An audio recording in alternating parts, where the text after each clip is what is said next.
Хидропонната система, смея да твърдя, дава много по-висок добив, първо, дава много по-качествени продукти и много по-хубав вкус. Това е хубавото на тези оранжерии, че те са високотехнологични.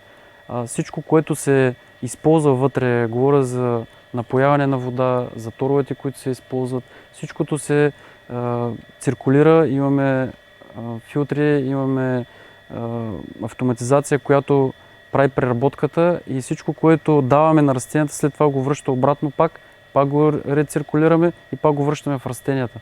Това до голяма степен помага ние да не сме замърсител на околната среда и второто, което е да сме конкурентно способни на европейския пазар, като накрая имаме един качествен и хубав крайен продукт.